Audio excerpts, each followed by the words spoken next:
I don't feel alone. We just settled in and it already feels like home. You're listening to the Feels Like Home podcast with Mike Throne and Marty Ford. Powered by Horizon. This is big. This is gig. Hello, everybody. This is Marty, and welcome to the Feels Like Home podcast. Today, we have a special treat for you. We sat down with some of the cast and the director of Chillicothe Civic Theater's upcoming performance of Miracle on 34th Street, which is a lovely Christmas story, and everyone enjoys when the Civic Theater puts on the Christmas musical. But we sat down with Matt Harper and Amanda Betts, Todd Tinker, and the director, Savannah Harlow, to talk about the show, to talk about the importance of the Civic Theater in our community, and a little bit about their history and how they got into acting and got into theater and who their influences are, things like that. So we hope you enjoy this conversation, but more importantly, we hope that you go support the Chillicothe Civic Theater by buying tickets to this show. So there'll be more details in the podcast, but we hope you enjoy this conversation. Thank you for joining us today. Well, we are excited to have the folks from the Chillicothe Civic Theater. All four of these folks. So first of all, let's just say that this is the most people that we've ever had at one time trying to talk. Yeah, and it could be a challenge, but I think we'll survive it. So maybe that'll make me shut up a little bit more, which my wife will be very happy about. It won't. That's the feedback that Mike gets. Yeah, it's like, why don't you let Marty talk a little more? It's all good. But we'll go ahead and we'll let them introduce themselves. But let's also just agree that we are all part of the same fraternity of people as thespians. Because I was in my high school senior production of Up the Down Staircase. I know. And you guys really actually do acting. So that's as much as I can offer to the conversation. So that's a fun show. So, all right, let's start. Get me out of this. Do the introductions, please. Matthew, help me. Hello, I'm Matthew Harper. I am playing Fred Gailey. Hi, I'm Savannah Harlow, and I am directing. I'm Amanda Betts, and I play Doris Walker. I'm Todd Tinker, and I play Chris Kringle, A.K.A. Santa Claus. Oh, spoiler. Wow. So, if you don't know, Miracle on 34th Street is the production, the more, it's not more recent, I guess it would be the upcoming production of the Chillicothe Civic Theater. And if you don't know much about the Chillicothe Civic Theater, first of all, shame on you. But nevertheless, they've been around since 1968, I think is what I read, as long as what your stuff is on your website is correct. Yes. My exhaustive research. But if you don't know, their new home since 2018 has been on South 19. Walnut Street. Yeah, it was 2019. Yeah, it would have been 19's production, right? Yeah, first I think production. They purchased in 13, and then they spent that time renovating, right? So, yes. But it's a beautiful new building. Looks great. It's perfect for what you guys do. And I think, the Civic Theater is really one of the hidden gems in Chillicothe. It has, so much potential every time. And I think every time I go to a production, I'm just blown away. But there's new people that I didn't know did what you do. And I'm just really excited about that for all of you. I didn't even know Amanda. When Amanda and I went to church together for a long time, I didn't know the talent that was there. So much. I'm just excited about this production. Number one, because holiday production. Yes. Like that's what I get really psyched about. Other than that one year, there was a White Christmas, I think. I don't remember. That was actually one of my favorites because my guy was up there. So I really appreciate it. So talk a little bit about the production. Maybe Savannah, maybe you can start out as the director. I think, first of all, I don't want to really pigeonhole you, but you're young. And I love it. There's a young director. So how young are you? And tell us a little bit about, is this your first directing gig or have you done others?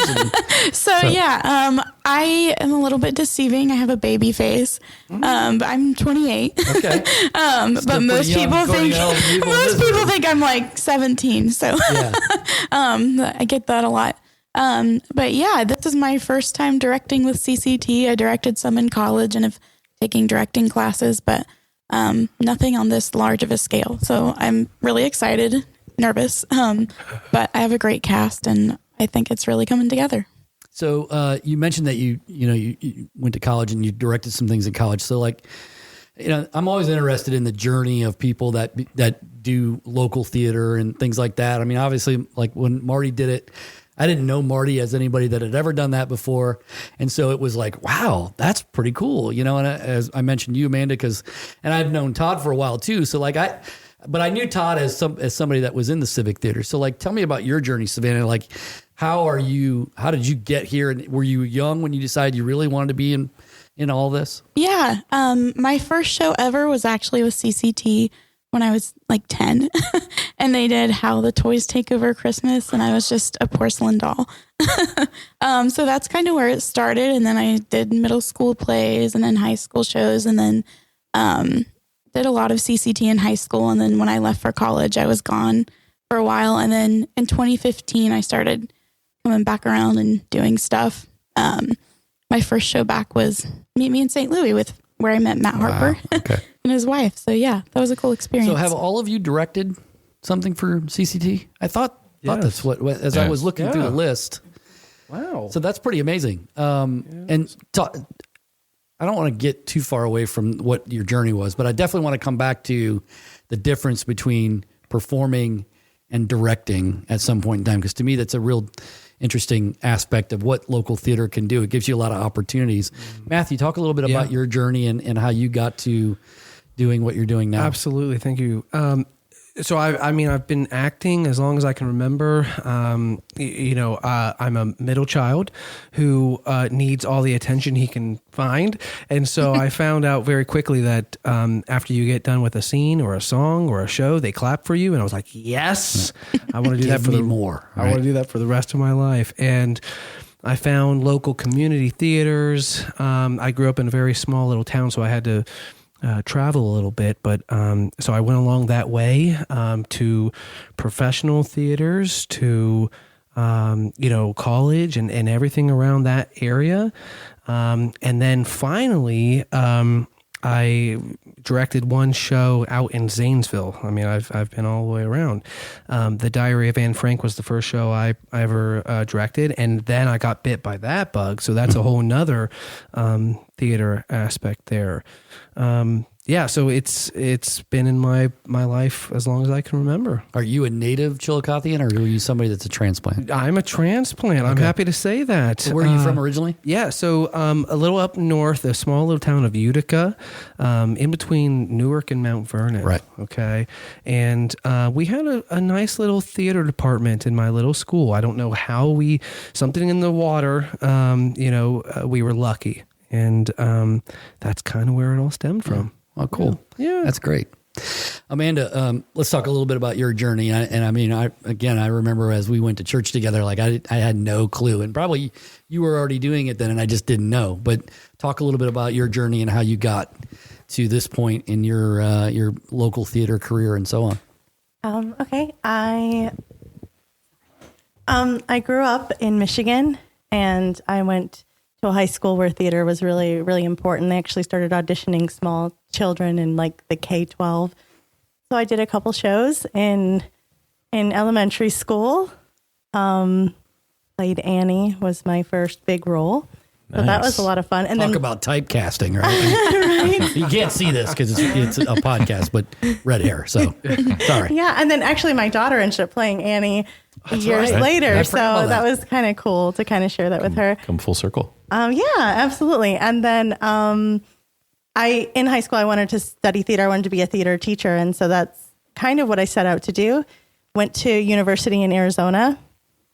Wanted to be a playwright at one point. Wrote a couple musicals, a couple shows. Did a regional festival where one of my productions went to the regional and then went to nationals. And it was just a 10-minute play, but it was really cool. I struggled, throughout theater and with what type I am and what I wanted to play. I always wanted to be the ingenue, be the the young and in love character, and I was always typecast as this comedic or older character. And that's even in college. We did Arsenic and Old Lace, and I played Abby. We did You Can't Take It With You, and I played Penny. These are women in their 60s, and I'm in my 20s playing these parts. And so, I mean, it was kind of frustrating. I actually had a director that said, you're a leader. Why don't you, instead of, being an actor, why don't you go into technicians work? And so actually I did that because I listened to what he said, and I wasn't getting cast because that's where he wanted me. So I ended up stage managing. That led to a job with the Arizona Jewish Theater Company, where I was a professional stage manager for a couple of years. Ended up getting pregnant and moving across the country to Ohio, where my husband's family is from. And then I did a little bit of work with the Ariel and Carson Data Performing Arts Center in Gallipolis. We made our way up to Chillicothe, started working at Zane Trace, where I direct theater and teach English. But what's really, really cool about this moment, this role, and I've been in Civic theater for 10 years now. Like, right. And I've done all kinds of roles, mostly comedic, mostly old women. But this role, this time, after 20 something years in theater, I get to play the ingenue. Chillicothe, she's breaking out. This is it right here. And I'm so excited. So that's number one. That's the first draw right there. We've already nailed the first draw.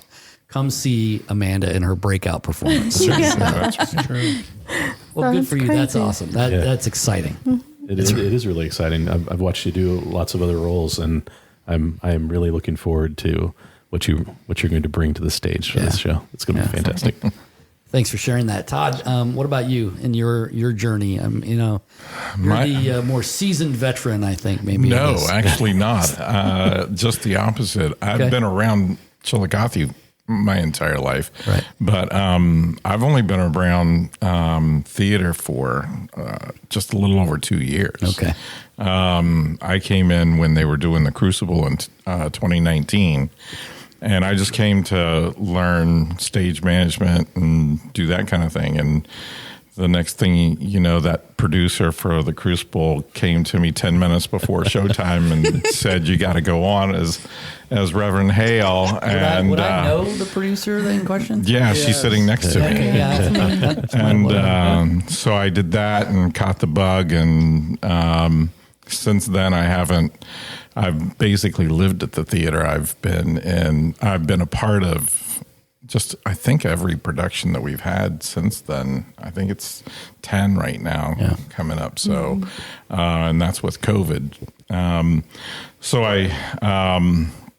My first real role was Clarence Oddbody, the angel in Wonderful Life. I didn't know I could sing until that show. And so it started there. I applied to direct Blythe Spirit, which was set to show in March, and of course, COVID showed up, and that got put off, and a lot of stuff. We worked through the year whenever we could, but. That show had the longest rehearsal schedule of any show known to mankind. I'm going to hold the record there for the longest running director. That was just 14 try, right? Let's hope not. It was 13 long months. 13 months. And then I most recently directed Clue in October, and acting. I love building sets and directing and acting. So I've had a taste in a little over 2 years of almost everything. So yeah, that's really cool. I'll give you a compliment secondhand. So at the event that I was just at, I mentioned to all of you before we started that Mike Ziogas from CCT was there giving away some passes to Miracle on 34th Street, and literally someone stopped the presentation and said, "Hey, just to let everybody know, I was at Clue a couple of months ago, and it was the most fun that I've ever had, at a local theater performance. So that's a pretty high honor. I think that's great. You know, Thank you. It was a Thank fun you for show. saying I wanted to do that show so bad because I love the script, but funny. they did a great job. It was. I had a great cast. I had a great crew. It was amazing. And the lady sitting next to me again was incredible in that show, and as well as Blaze Spirit, where she played Madame Arcadi as the medium there. So Amanda's just great.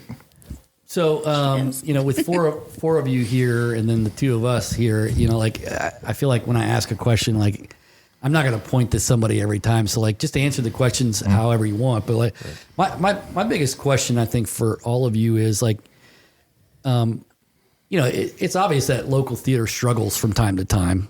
I feel like local theater is really kind of rising right now. People are starting to, I think COVID kind of caused people like, look, I'm not staying at home again. And I got frustrated sitting at home. How do you guys feel about that? Does it feel like you're seeing better crowds, that you're getting more people that are interested? At least they may not be jumping on stage today, but they're around the periphery of it and trying to, you know, talk a little bit about it, or maybe asking questions that they didn't ask before. Yes. What I would say is for almost 2 years, us actors and directors went without theater, and for a lot of us, that's what gets us out of bed.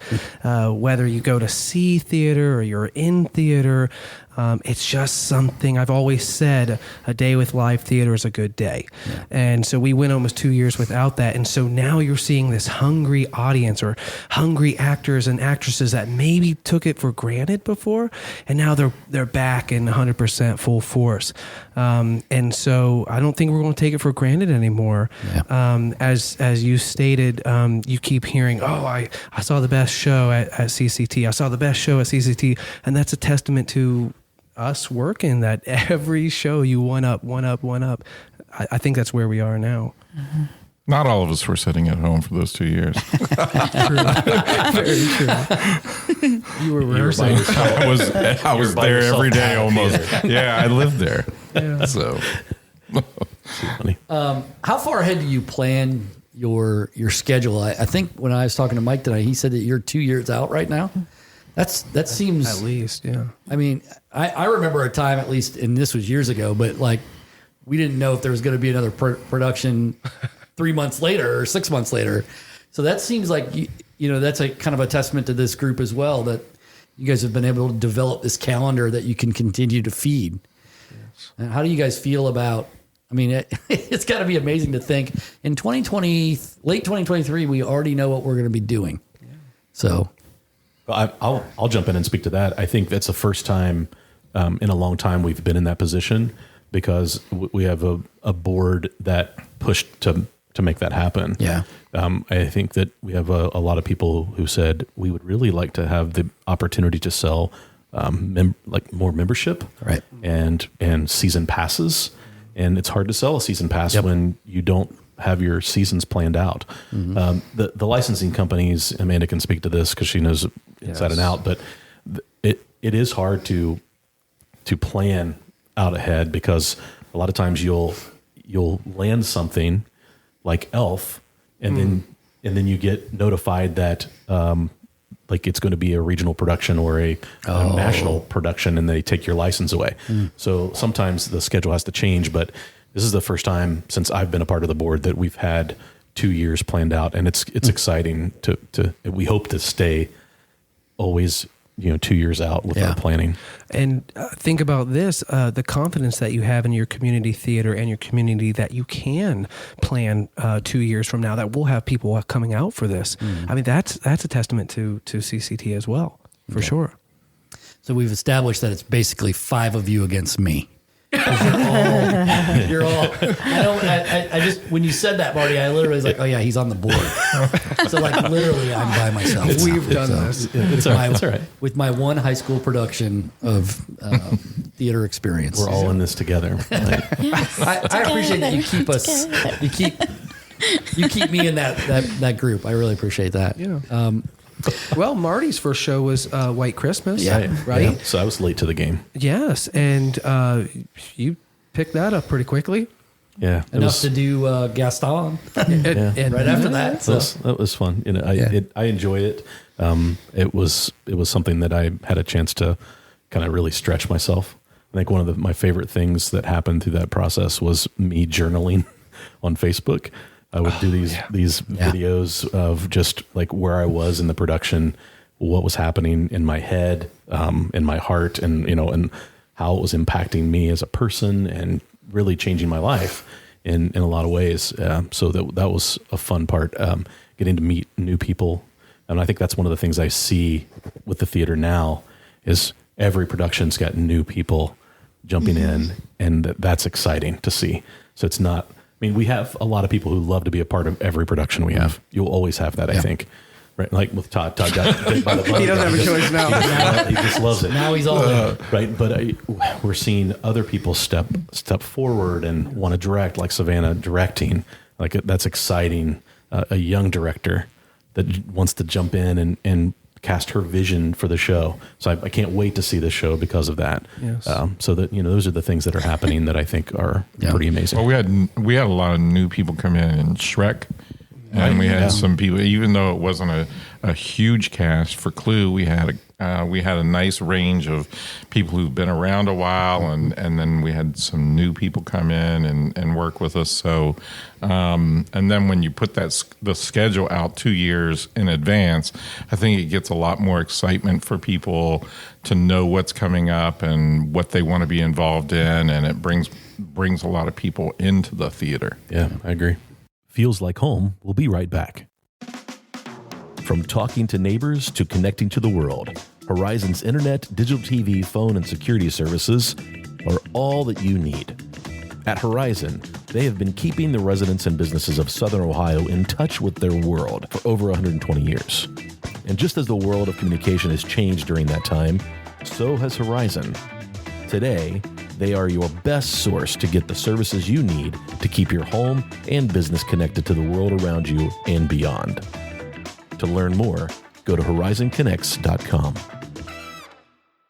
And now we're back. Savannah, I wanted to ask you. Obviously, you're working with some veteran people here. In a lot of other lines where a younger person has to be in charge of other people, I think of like if a younger person tries to coach somebody on a sports team, that can be real dicey, and it can be tough. You may not have the gravitas to hold the group in that kind of setting, but I feel like this group knows you well enough to know like you're the authority there. You're the one making the decisions. Yeah. And so is that the way it feels for you as well? Yeah, I feel very respected. But I also know I am in the presence of people way more experienced and have so much talent. So I definitely take their opinions and ideas to heart. So yeah, it's a lot of like I am directing, but I've also learned so much just from watching Matt and Amanda and even working with Todd. Yeah, so it's been a really cool experience of getting to like have my own vision and direct, but also learning and absorbing from other people. Yeah.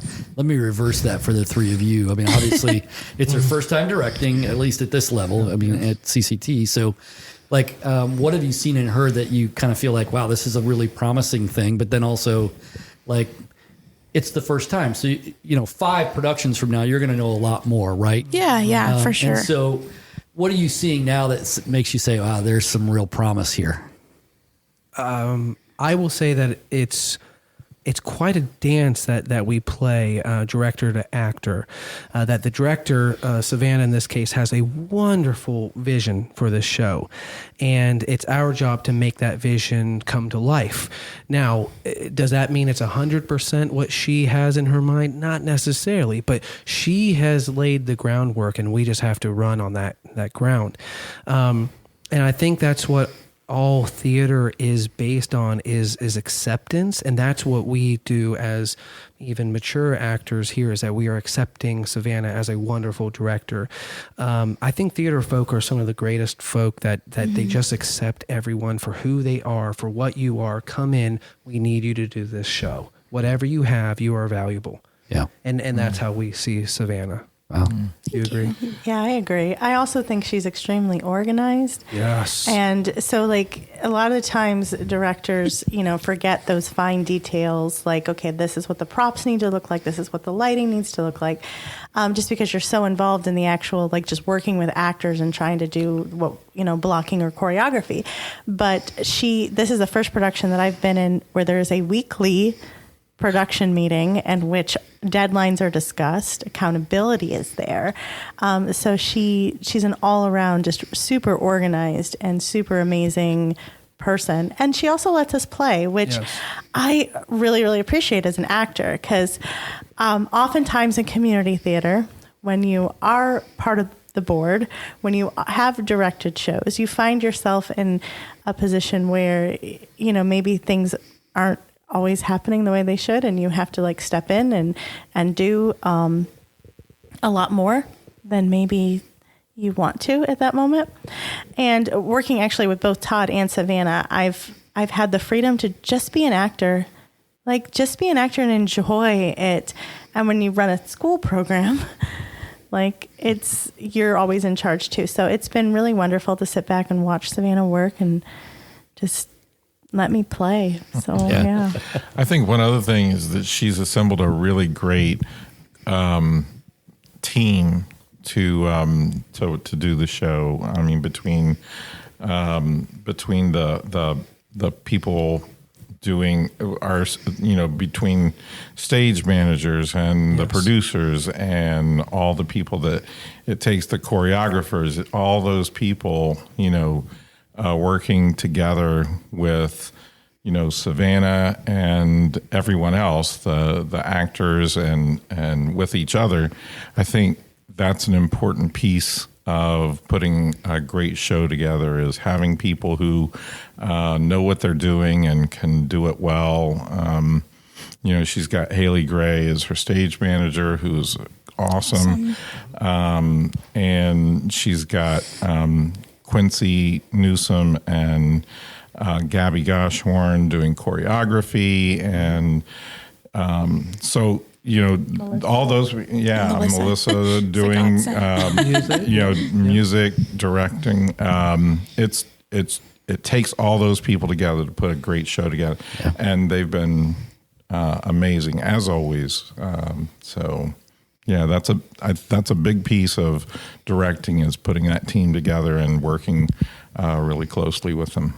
Yeah, I think when my first experience was, you don't realize the number of moving parts in a production, especially a musical. Yes. Because I think that there's a difference. I was fortunate enough to play a part in one of Matt's, one of the stage plays that he wrote a few years ago, and how different that experience was for me than the musical was.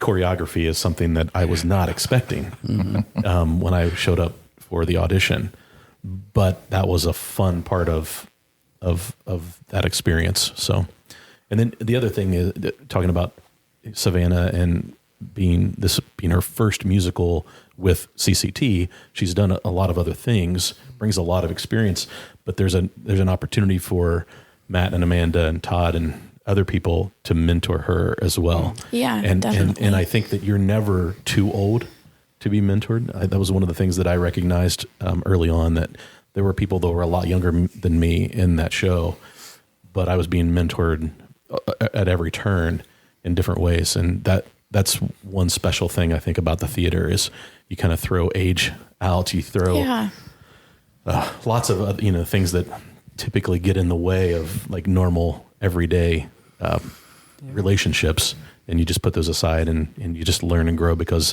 ultimately you want to put the best show on the stage that you possibly can. That's it. Yeah, you look to the people who've done it before, and you learn from them.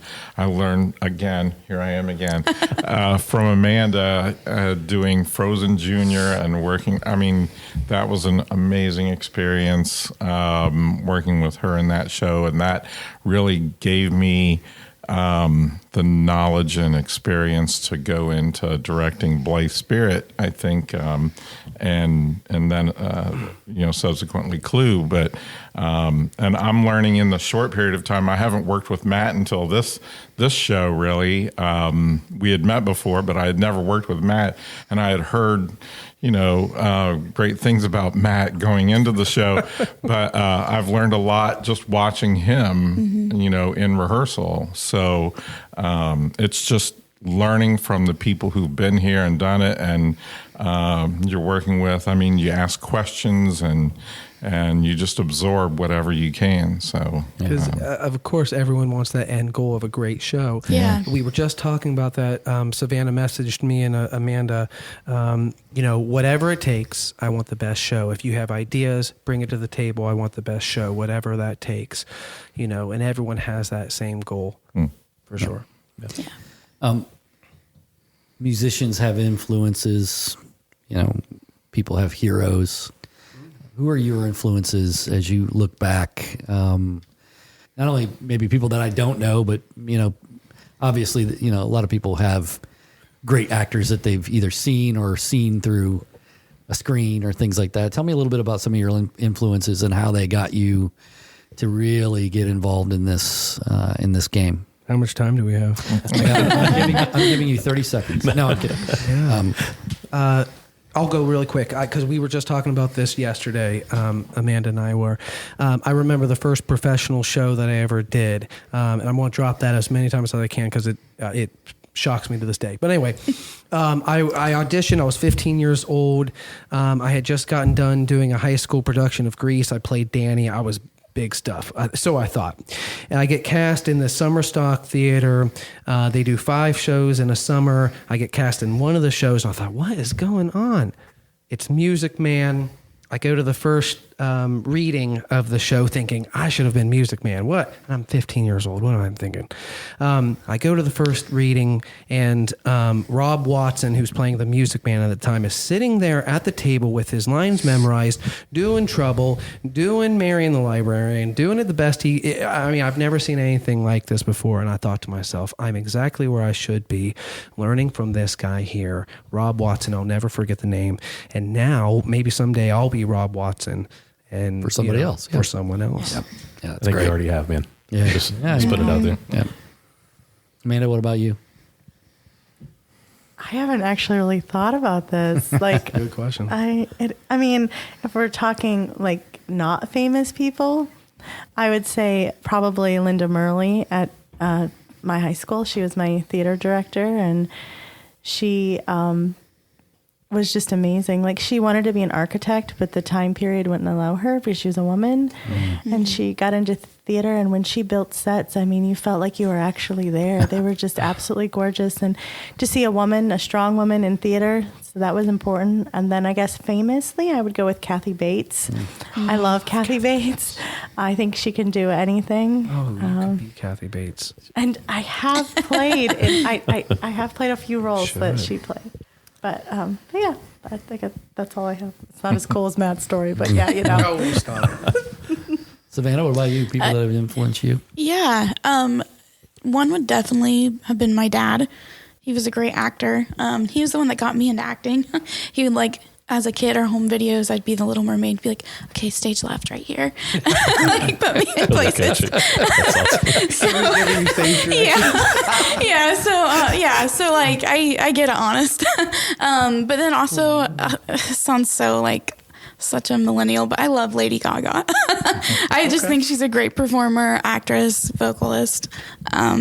She's someone. Right, no shame in that. Yeah. It's funny. I think a lot of times pop singers don't get the credit they deserve for being as talented as they are. Last weekend obviously was the live Adele show, and I kind of heard some people that I know were kind of poo-pooing a little bit. I watched it and I was absolutely mesmerized. Yeah, I thought amazing. it was just amazing. And I like Adele's music, but I will admit there's some part of me that's she has gotten a little pop. Mm-hmm. But boy, what a great performance. What a great performer. And just understands stage and understands the presence of stage. Mm-hmm. And so I think there's nothing wrong with that. I think that's such a great tribute to you as well. So what I would say, and I think Marty can speak on this as well. Like before he did White Christmas, thinking about auditioning. I can't audition. I've never done this before. You think that you can't do it until you do it. Yeah. And then you're there and you're like, because when you go to see a show, a concert, whatever, you're seeing that finished product. Yeah. You don't realize the hours, the blood, the sweat, the tears that went into that to get to that stage. We were just talking about this. The anxiety that leads up to opening, getting on stage is very difficult. Everyone has this freak out moment. Is this going to come together? Yeah. And this magic happens, and it always comes together. And then you get on stage and you go, oh, that's right. I remember this. This is comfortable. I can eat, sleep here. Mm-hmm. You speak on that a little bit. Oh, well, I think that you're right. Like I was scared to death of the audition piece. And then once we got there, like Tech Week was pretty nerve-wracking. And on Monday I was like, how's this going to happen? And then we're dress rehearsing and we're doing things, and all of a sudden I find myself in my underwear out in the middle of the stage, right, with Matt. And I realize, like, man, there's no place else I want to be than right here. And I got in this moment. You got me. And when you're in the Majestic Theater, say what you want, but you're standing on shoulders of giants. Yeah. Who has been in this theater before you? Think about that for a second. Yeah, Bob Hope. Yeah. There you That's go. all it took for me. Yeah, exactly. It was like, holy cow, Bob Hope has performed on this stage. There you go. That is amazing. And you're talking about influences. Todd, we still want to get Todd's influences. Yeah, absolutely. But I'll stink mine in. Like the beautiful thing about White Christmas is Bing was such an influence on me. I totally, as a 13-year-old, I was like, I want to be a crooner, but I never would sing outside of my bedroom with anybody to hear me because I just didn't have the confidence. But like totally, yeah. Those are Pinch yourself sometimes. Yeah. Todd, your influences? Well, the comedians of old, those fellows, leading up to guys like, even Don Knotts and Tim Conway. Those guys were just amazing. When I was spending 13 months doing Bly Spirit, I did a lot of research on Noel Coward, who wrote Bly Spirit, and watched a lot of video interviews of him, which are pretty amazing. You can find them on YouTube. And he talked about acting, and whereas real acting is not necessarily playing the part, but being real in that moment. And when it comes to the emotion that you have, if you are feeling that emotion and you're acting in that emotion, that's what becomes real for people when they see you acting. And locally, again, just working with some great people at the theater, being that I'm not, I'm not as seasoned as a few of the people here at the table, but Matt, Amanda, I've worked with some other people in the past 2 years that are just incredible performers, and you just absorb what they are doing and telling you and asking questions. Those are people that I have learned from, and not as much even acting, but people who in entertainment, and I'll go to, because I'm a Disney enthusiast, is Walt Disney and how he used, how he brought magic to everything that he touched, and how he incorporates that even now, with the people who work in that company, and how that has, just continued to do. And that's what my motto has always been, is we create magic in theater. And once you start doing that and you approach it in that way, the possibilities are endless. Yeah. So let's talk about the production that's coming up. Obviously, December 9th through the 12th at the Majestic Theater, Miracle on 34th Street, which a lot of people probably do know that through the movie, of course. But talk a little bit about how it's a musical, first of all, and talk a little bit. I'm going to start with you, Savannah, because you're the director, so it's all on you, right? Talk a little bit about what people can expect when they come, and how excited you are to kind of just bring this to life. Yeah, I think they can expect just a really good story of hope and something to believe in, which is kind of the whole, like, the theme of this story. It's just a little bit of faith in Santa Claus. Right. So that's always exciting. We've got some really cool choreography numbers I'm excited about. And 2 phenomenal lead actors. Actually, all of the actors in the show are great. I'm really excited just for people to see the cast. For our actors, I mean, is there an aspect of this show that you're really particularly looking forward to seeing an audience react to? Is that too broad of a question for you? Or? No, it's a good question. You want to start? Okay. So a couple weeks ago, I asked, what is the miracle on 34th Street? And I don't have the answer, but we talked about it. What is it? And my opinion is this is a show that needs to be done right now with the climate that we are in right now, because the miracle on 34th Street is loving who you are, knowing who you are truthfully, and then loving everyone else for who they are truthfully. So if someone says that they're Santa Claus, what's the harm in that? Yeah. Someone that wants to make kids smile and make them feel good about themselves, what's the harm in that?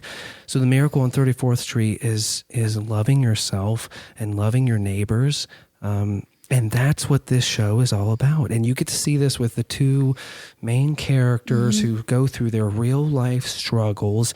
A single mother who's trying to do the best for her daughter as she can. A Marine vet who, Lord knows what he has seen, who still believes in Santa Claus, or at least believes that Susan, the little girl, can believe in Santa Claus. Yeah. The hope, the faith. What's so wrong in that? Yeah. Go ahead. I think he said it best. Amanda's abdicating her response at this point. Todd, anything from you? Yeah, well, as Chris Kringle, gotta say that in addition to what Matt said, and he hit on it, is having faith and believing in something that you can't necessarily see and truly believe in fully, but if you just have that faith, it can come true. And so Chris, in the show, he tries to work with everybody who is doubting and doesn't believe, and gets them, whether it's in Santa Claus or themselves or in love, whatever the theme is there, and all those themes do show up. When he works with those people, he works his little Santa Claus magic, and we'll see how it ends up. But yeah, I mean, there's a lot of nice little pieces to the show that come out. Yeah. So I think our community so looks forward to the Christmas musical every year. And they love the fact that it's in the Majestic Theater. Like Matt said, there's something magical about stepping up on that stage. This is a timeless story. Yeah. And I think it's as important to hear that story today as it was when it was first told when the original came out, right? And I think that every generation going forward, this same story will work. Yeah. And it has maybe a different meaning, but it's still a story that has to be told, and there's magic, in that story. Well, it's obviously any holiday production is very timely, and over the years, as I've gone to your holiday productions, I've just been overwhelmed with how it brings me into the holiday spirit. How it our official start of the holiday season might be the downtown holiday open house, but I feel like we really reach our apex right when CCT does its production. So Again, December 9th through the 12th, Miracle on 34th Street at the historic Majestic Theater. Tickets are available at cctchillicothe.com. Go buy them. Buy multiple of them. Go see every show. You individually bring a friend to every show. If you can't make it, you're going to make some excuse. Just go on there and send them money so that way they can have other cool things to put in their beautiful building on South Walnut Street. Folks, I'll be honest. I had great expectations coming into this. You guys have surpassed all of that. I'm so jacked about this show now. Like I'm going to keep guys. I don't want to say I'm going to run through one of these walls because these are really solid stone. But I'm very excited about this show for all of you for different reasons. So that's what really kind of jazzes me up about it. So. And I'm excited for the community to see it. Yeah. Yes. Right. So I was just going to say on opening night, I always have something I say to the cast that this could be the moment that someone in the audience has never seen a show, never seen a play, never seen Miracle on 34th Street, but they see this and they go, "That's what I want to do for the rest of my life. That's what I needed to see today because today wasn't a great day, but this made it work." Yeah. I love this, and that's what we're looking forward to. Well, one of the things that I've always said about CCT is, it's local theater. And so everything may not be flawless like it is when you go to Columbus and see Broadway at Columbus, or even if you've been to Broadway, it's not going to be flawless like that. But every role, every line, every step, every song is delivered with heart and soul. And to me, that's really worth the price of admission alone, to see people taking a big chance, like my guy here when he did White Christmas, stepping out on a limb and saying, I've been on this stage before, but in a completely different way. And I had to earn my way on this stage this time. That's a big deal. And I think people maybe don't appreciate that enough, but I think if you go to one production, you'll see it and you'll really appreciate it. So we, keep doing what you're doing. Cause I love what you guys do. I'm excited about it. I'll sign up for a membership. I'll do that tomorrow. Thank you. But I just think if people see it for themselves, they'll really start to get energized about it as well. So thanks for coming in. We really appreciate it. Thank you for having us. You're listening to the Feels Like Home podcast with Mike Throne and Marty Ford. Powered by Horizon. This is big. This is gig. It feels a little strange, but I don't feel alone. We just settled in and it all